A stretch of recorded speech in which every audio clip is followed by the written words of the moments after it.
Hello my friends and welcome back to the channel.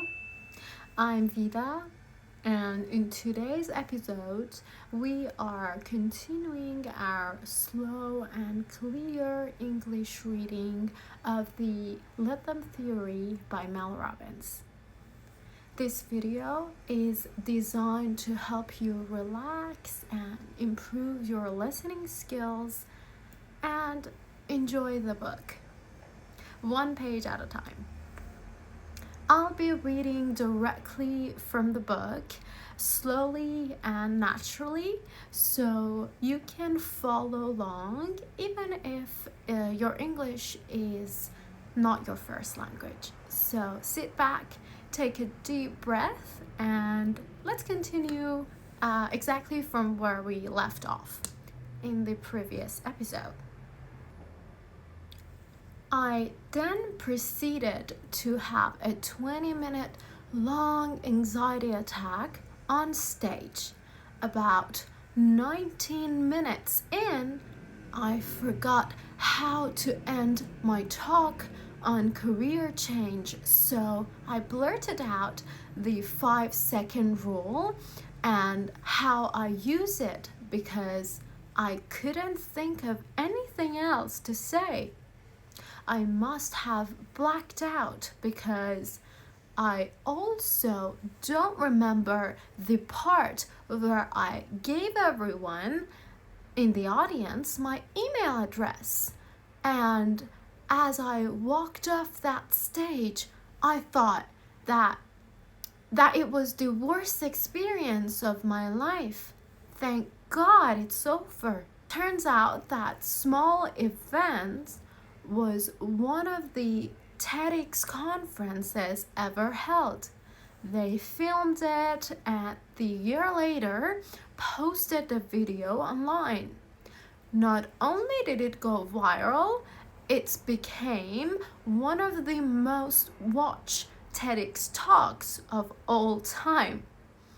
The 5-second rule and its 5, 4, 3, 2, 1 countdown spread by word of mouth around the world. As it had spread, people started to write to me at that email address, sharing stories about how the rule was changing their lives.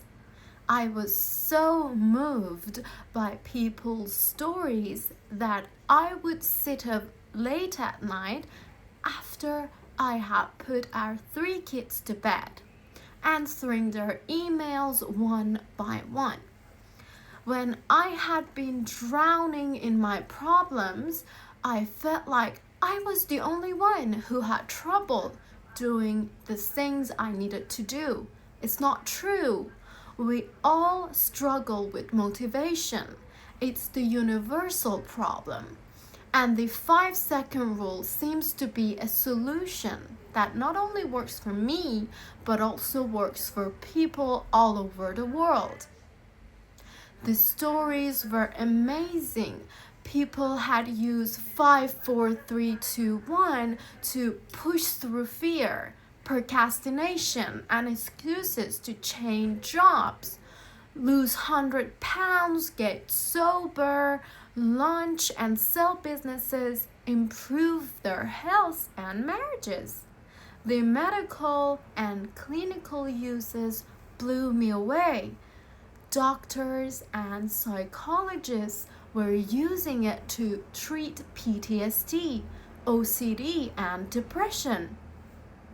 Even as I'm writing this introduction, we have heard from over 1,000 people who have used the 5-second rules to stop themselves from attempting suicides and to ask for help. As that TEDx talk became more and more popular online, I started getting invited to speak at other small events. I remember being asked to talk to a group of realtors at a bar. It was embarrassing. standing there with a beer in my hand, trying to talk over the music and people gabbing in the next room. But I survived. I spoke in church basements, high school classrooms, then a friend's brown bag lunch at work, and it just grew from there. I would break out in hives as I held the microphone, and I wasn't getting paid. But the more I talked about the rule and saw how powerful it was for everyone who tried it, the more I became obsessed with understanding why such a simple hack could lead to such profound results. So I put my lawyer hat on and started researching habits, human behavior, and science of motivation. I needed to make a case. Why does counting 5, 4, 3, 2, 1 worked? I gathered evidence from the experiences of ordinary people who had been using it.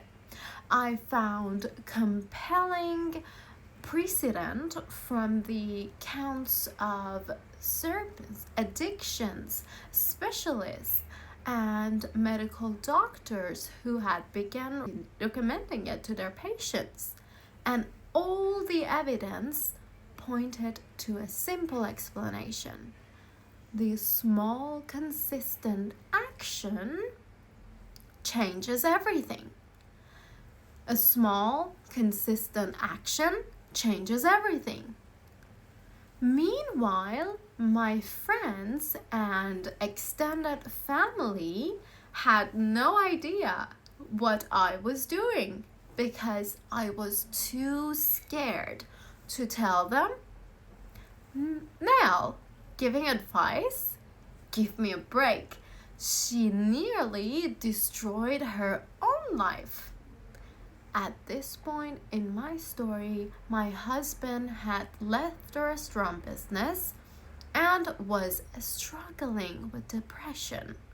We were still drowning in debt, so I was working a full-time job trying to keep our family of 5 afloat, while dedicating nights and weekends to speaking at a small events, and basically writing a dissertation on the science of motivation on the side. I knew I wanted to teach the 5-second rule full time and somehow make this my career, but I didn't know how. Looking back, I can't see how paralyzed I was with imposter syndrome. What right did I have to call myself an expert in anything? I suppose I was just waiting for some kind of permission to put myself out there. Maybe you're doing that right now, waiting for the right time, waiting to feel ready or a little less afraid, waiting for someone to come along and tell you that today is the day to start.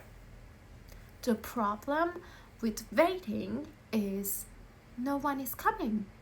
The only permission you need is your own. Deciding to get serious about trying to make money as a motivational speaker was one of the best decisions I have made in my life. I'll share more with you about what led to this breakthrough in the pages of this book. I hope this reading helped you practice English and also gave you something meaningful to think about.